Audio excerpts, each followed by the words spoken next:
Hello everyone, my name is Grace and welcome to Grace Adventures. Okay, so for as long as I can remember, I've been going to these Christian music festivals at two of the biggest theme parks in Florida. By that, I mean Universal Orlando and Disney World. These guys have been at it at the theme park wars forever. Anyway, I've been to both of these festivals and honestly, depending on who you're there to see or what you're there to do, it can be really fun. Back then, as a young Christian who has this type of music on repeat, this was a pivotal time for me to see all of my favorite artists in one place.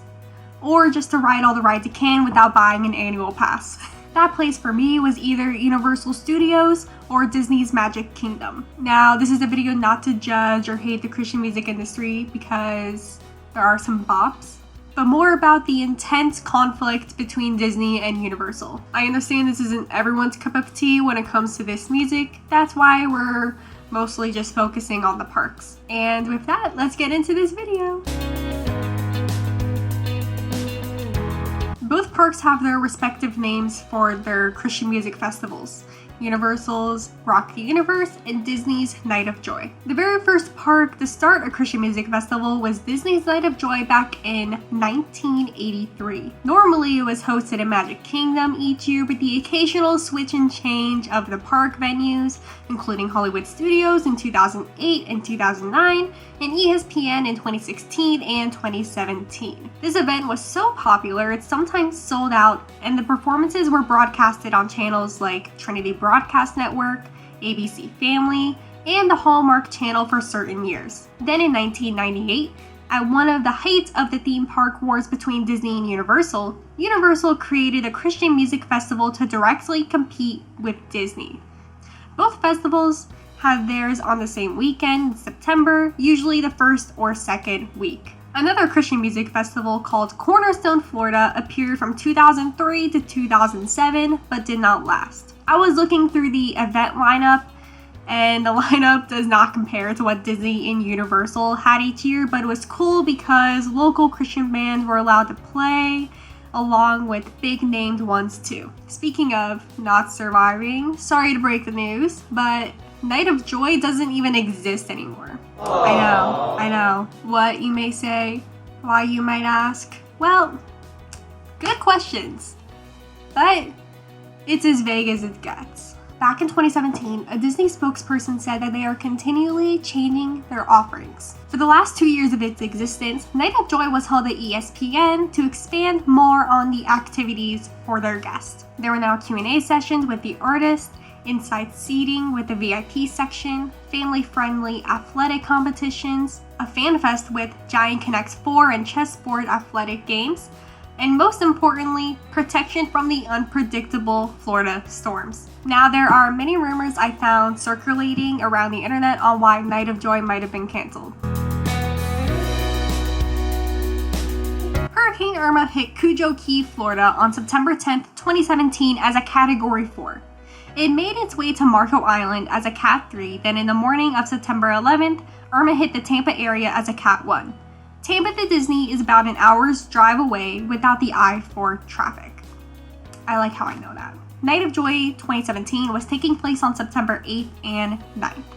They continued their concerts on Friday but canceled on Saturday because of the hurricane. Refunds were given or Saturday's tickets could be exchanged for Fridays. I highly doubt this was the reason why they canceled Night of Joy altogether. Universal had to do the same thing, and the bands that did not play in 2017 on Saturday came back in 2018. Universal has been holding its festival at the end of January, early February since 2019, seeing that Disney wasn't a threat anymore. This is a good thing for Universal because it's not during hurricane season like it used to be, but it can be very cold and the Florida kids can barely survive it.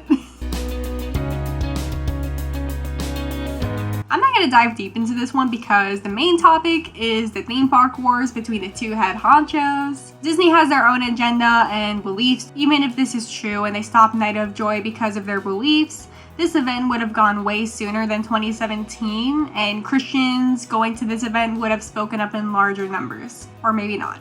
Leaving it at that. This is the most believable one out of the ones I found and read about. Grad Night is the best example of this happening, with another event similar to Night of Joy. Grad Night was canceled back in 2011 after starting up in 1972 at Disney World. Grad Night is as clear as the name. It's just an end-of-year trip for the 12th graders, usually a trip for students graduating. They would close Magic Kingdom and Hollywood Studios in 2009, only to let these guys in as a way of celebrating. These events would stretch for a number of nights. Concerns over scheduling and handling extra spring attendance at Magic Kingdom have led authorities to put an end to the Grad Night festivities. We will no longer be hosting Disney Grad Night at Walt Disney World Resort after this year's event.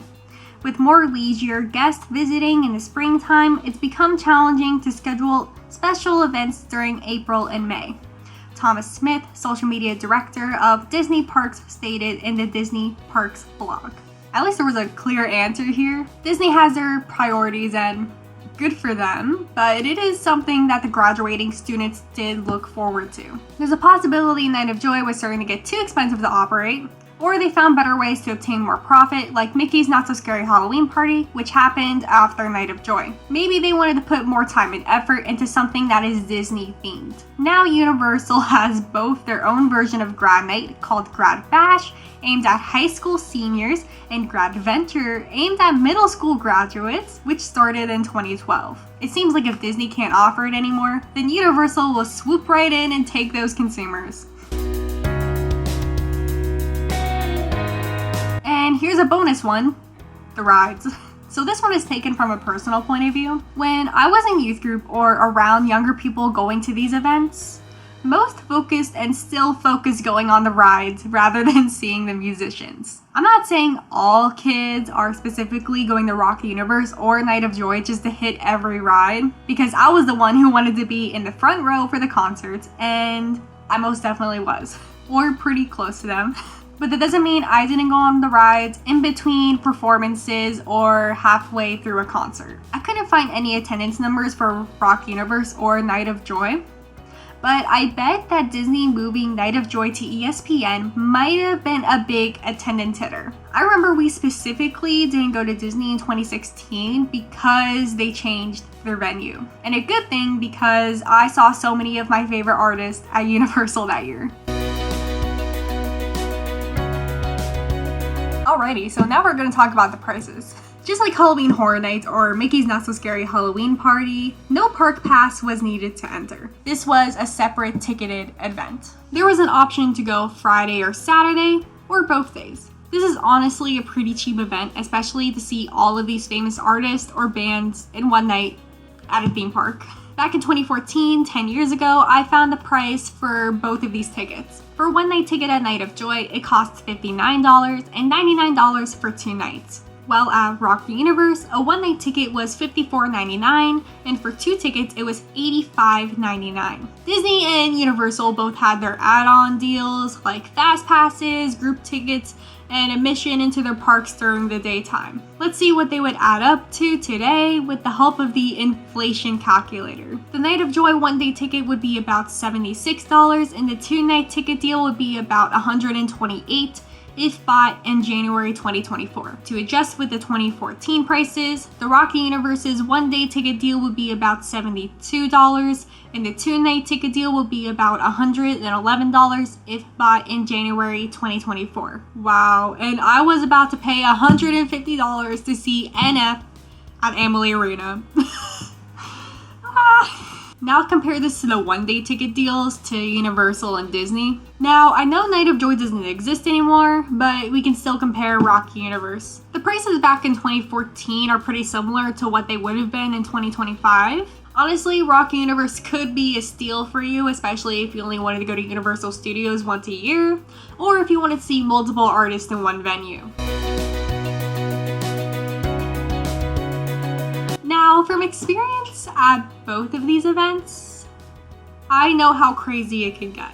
There are some people who disrespectfully shove their way up to the front, youth group teenagers who misbehave, and there is, for some reason, an annoying behavior in the queue lines for the coasters compared to normal operating hours. This one time I actually witnessed a proposal in the queue of Gringotts, and I can't tell if it was real or fake. I'm sure if you have been to one of these festivals, you have your own story to share, which I encourage you to do in the comments below because I would love to read them. The most recent story I can give is back at Rock Universe in 2024. Brandon Lake was playing at the Hollywood stage on Saturday night, which is located right in front of Rip Ride Rockit. There were so many people in the crowd that you cannot get from point A to point B without exchanging sweat with someone. We weren't even trying to see the guy sing and we were stuck. The Universal Park security was pushing through us and blew a big horn next to us like it's gonna make anyone move. There were so many people watching Brandon Lake that they were just standing in the middle of the walkway.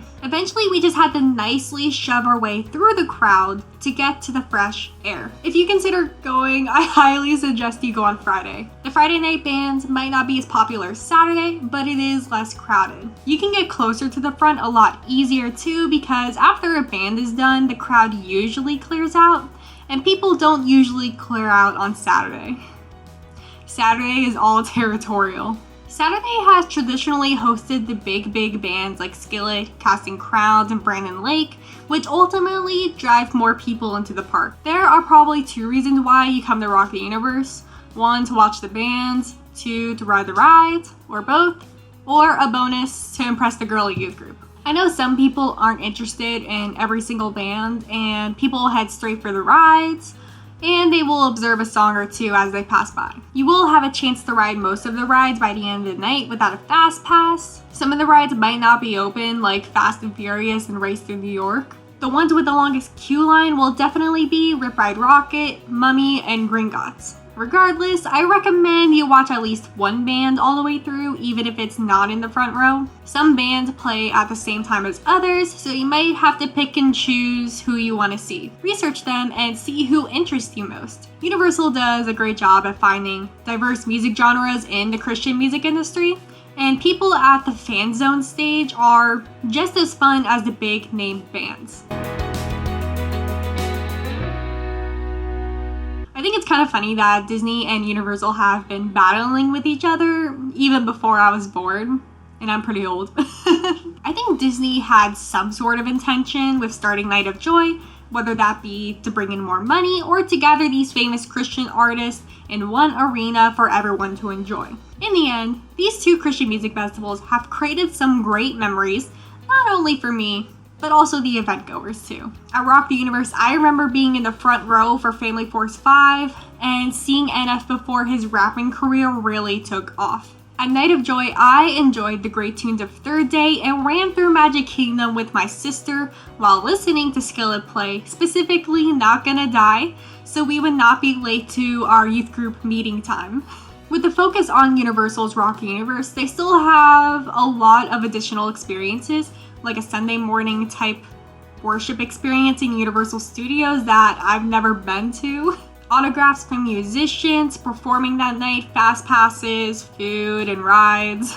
Universal just posted their 2025 lineup, and I don't know if I'm going to Rock the Universe in 2025, but I can tell you, I either listen to their surface level music or I don't listen to any of the people in the lineup at all.